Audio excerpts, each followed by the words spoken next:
Hi folks, and thanks very much for joining me for this week's river tutorial. This is actually a re-show. When I first started the channel, I obviously didn't have the kind of camera equipment and sound equipment I have now. So somebody asked me to redo this fly, and it's just a little red tag really. So without further ado, let's get into it.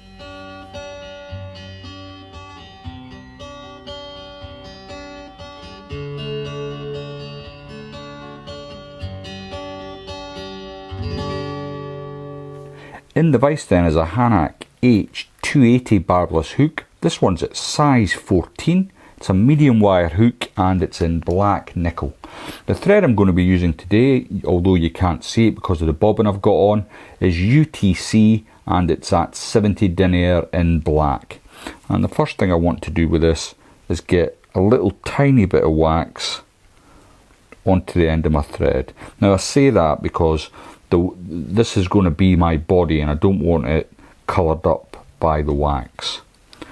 So just use a little bit just to help you get some purchase and build a little bit of an on-ramp in behind your bead. It doesn't take long with the UTC. It's quite a thick thread. So you should be able to build up that little bump in no time at all.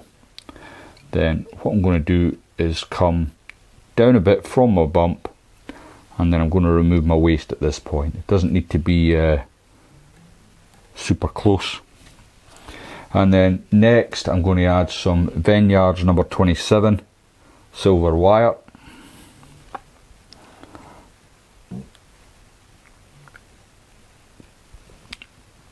And what I want to do with this is place it inside my bead. Just get that seated inside the bead and then run it down. Now I'm running it down on my side, on the lower side of the hook, if that makes sense to you. And when I get to approximately where a barb would be on a hook, I'm going to stop.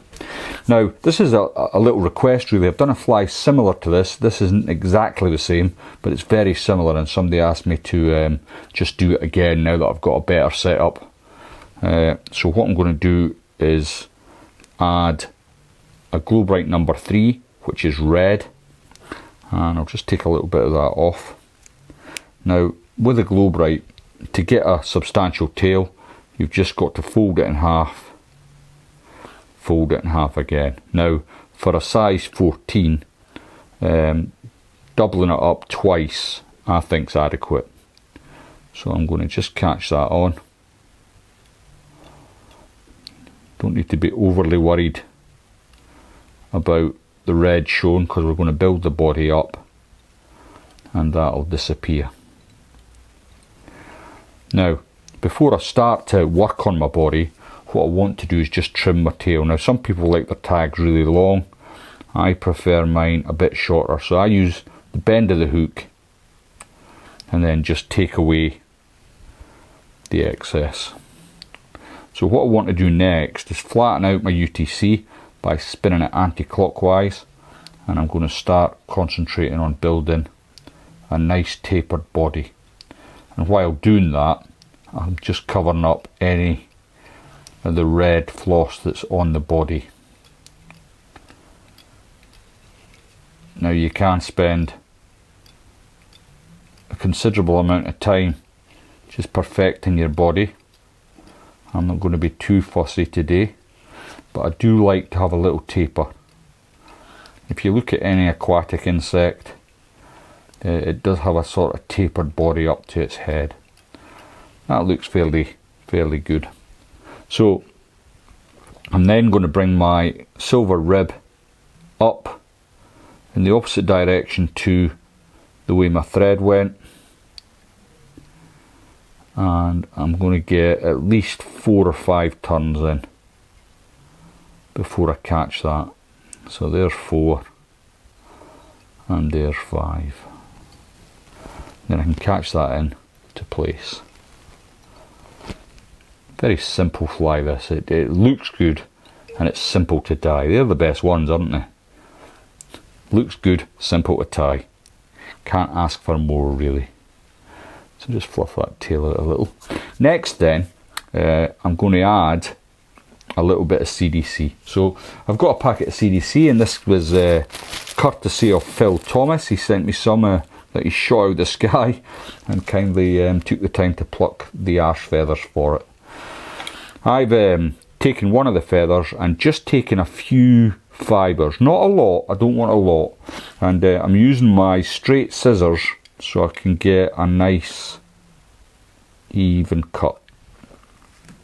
Now what I've got to do next is split my thread, and while I've been yabbering on, it's probably done a job for me and spread out. Nope, it hasn't. I'm going to have to just unwind that and flatten it a bit more. So yep, there it is now. It's one of the beauties of UTC. If you spin it clockwise, it tightens up and becomes very strong. If you spin it the other way, it flattens out and you can open out to create dubbing loops. Now you don't have to do this like this. A lot of guys, what they do is just clump it on, and that seems to work just fine as well, but I always think you just get a little bit better finish. You get out what you put in, is what I think. So just spin that up, trap in them fibres, and then what I want to do is bring it round, sweeping back any of the fibres away from the thorax area, because we're going to put something in there, like so. Any that are too long, or you perceive as too long, just pluck them out, no problems. And then to finish off, what I'm going to use is some Hends number 17. I'm running way short of it actually, but again it's one of these, I don't know what it is with Hens. The 45 went astray, and now the number 17 is not quite as good as you used to get. I don't know what's happened. Changed suppliers obviously, but number 17 is like a sort of light, a lilac-y purple colour. So I'm just going to dub that on, dress it up, and then bring it round. It's a super effective nymph for trout. This works really well for trout. Once I've got that in place, again I can come in with a little bit of resin,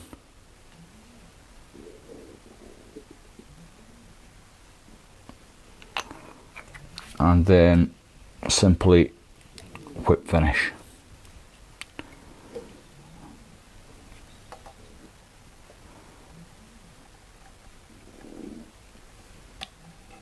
Four turns should do the job.